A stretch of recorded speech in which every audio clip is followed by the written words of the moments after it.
नमस्कार, मैं DRS news के लिए गिरीश कर रहा हूँ। आज के इस ब्लॉग में मैं विपक्षी एकता को लेकर बात करना चाहता हूँ। कर्नाटक के चुनाव परिणाम आने के बाद ऐसा नैरेटिव सेट किया जा रहा है कि अब कांग्रेस विपक्ष की धुरी बनेगी और इसी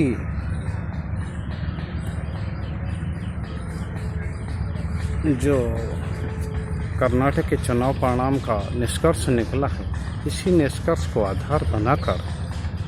अब पूरे देश में केंद्र सरकार के खिलाफ एक माहौल बनाया जाएगा। कर्नाटक का परिणाम निश्चित तौर पर कांग्रेस के लिए एक संजीवनी रहा और उसने एक दिशा भी दी।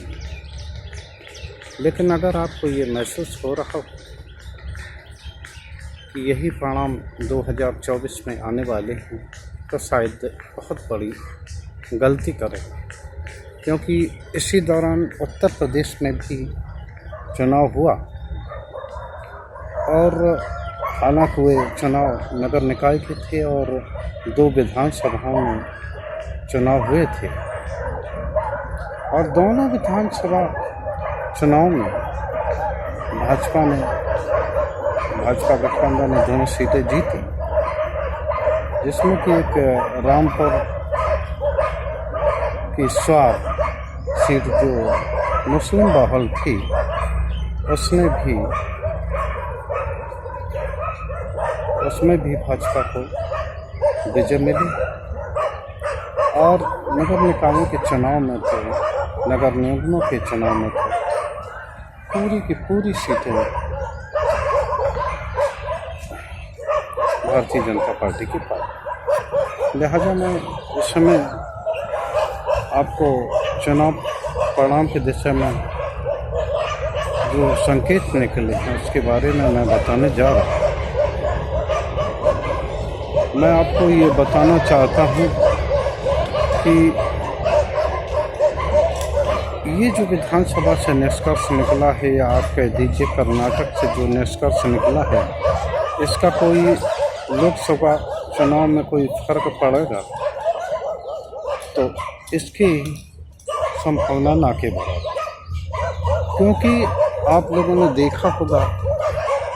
कि जो पिछली विधानसभा हुई थी तो छत्तीसगढ़, मध्य प्रदेश, राजस्थान,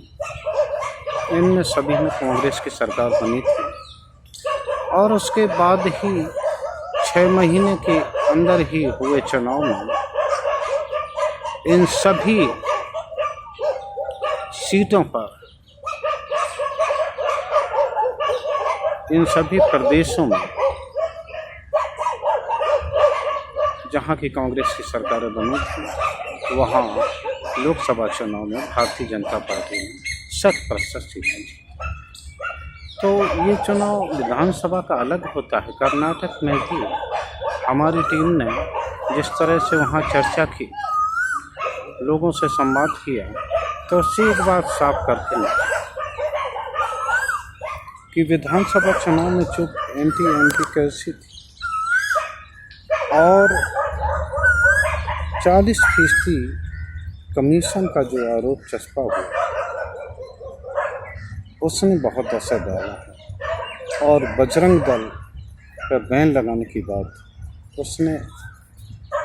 अल्पसंख्यक तबके में ध्रुवीकरण की स्थिति पैदा की। तो अभी से ये निष्कर्ष निकाल लेना कि कर्नाटक के इस चुनाव का लोकसभा चुनाव पर कोई असर पड़ेगा तो हमारे ख्याल से ये एक खुद को तसल्ली देने वाली बात होगी। हालांकि इस चुनाव परिणाम से कांग्रेस की भारत जोड़ो यात्रा और जो कांग्रेस को ये माना जा रहा था कि कांग्रेस जिस प्रदेश में सीधी भाजपा से टक्कर में है, वहाँ उनका रेट खराब है, तो इस बात को लेकर भी कर्नाटक से बहुत अच्छे संकेत निकले। निश्चित तौर पर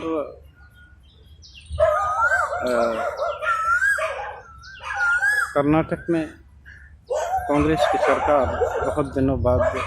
बनने जा रही है और सभी कार्यकर्ताओं की ये अपेक्षा भी है, क्योंकि वो ये समझ रहे हैं कि अब पता नहीं सरकार कब बनेगी। तो मुख्यमंत्री को लेकर वहाँ सबसे ज़्यादा, वैसे मुझे अपने सूत्रों से पता लग रहा है कि सिद्धारमैया को इस बार मुख्यमंत्री बनाना लगभग तय हो गया है और अन्य वर्गों को, जैसे कि लिंगायत है, वोकलिंगा है और दलित बिरादरी है, जिसमें अनुसूचित जनजाति है, जो कि अच्छा समर्थन उन्होंने कांग्रेस को दिया है, इस वर्ग से उप मुख्यमंत्री बनाए जाएंगे। हालांकि अभी जो यहाँ पे जो बात हुई, कल विधायक दल की बैठक हुई, तो उन्होंने सबने अपने राष्ट्रीय अध्यक्ष मल्लिकार्जुन खड़गे को इसके लिए जिम्मेदारी दी कि वो जिसे चाहेंगे वो अध्यक्ष बनेगा विधायक दल, वही मुख्यमंत्री बनाया जाए। लेकिन ये हरदम विधायक दल की बैठक में होता है कि वो राष्ट्रीय अध्यक्ष पर जिम्मेदारी डालते हैं और राष्ट्रीय अध्यक्ष अपने कांग्रेस के जो शीर्ष नेतृत्व है या आप कह लीजिए गांधी परिवार, उससे सलाह मशवरा करके मुख्यमंत्री की घोषणा, तो ऐसा लगता है कि सिद्धारमैया पूर्व मुख्यमंत्री जो कांग्रेस के रहे, उनका पूरे कर्नाटक में प्रभाव है और वो पूर्वा बिरादरी से आते हैं, जो कि तीसरी बड़ी आबादी है लिंगायत और वोकलिंगा के। तो अभी से ये बात निकालना इसका कोई असर पड़ेगा? हाँ, विपक्षी दलों को एक धारा जरूर मिल गई है कि जिसको करके वो एकजुट हो सकते हैं। लेकिन जिस तरह से उत्तर प्रदेश में एक निकाय चुनाव में आपने देखा, वहाँ समाजवादी पार्टी बहुत ही अच्छी तरह चुनाव लड़ी, लेकिन कई सीटें जो उसके पाले में आ सकती थी, वो समझ लो जो बसपा और कहीं कहीं कांग्रेस और कहीं कहीं AIM के कारण नहीं आ पाई और ऐसे सपा को हार कर मुँह देखना पड़ा। तो एक संकेत ये भी रहेगा, उसके लिए हम अपने अन्य किसी ब्लॉग में बात करेंगे। आज केवल कर्नाटक पर हमने फोकस रखा और उसका क्या प्रभाव लोकसभा चुनाव में पड़ेगा। मुझको लगता है अभी इनकी परीक्षा भी होगी कि जो अभी आपने विधानसभा में जो वो सफलता अर्जित की है, अगले साल की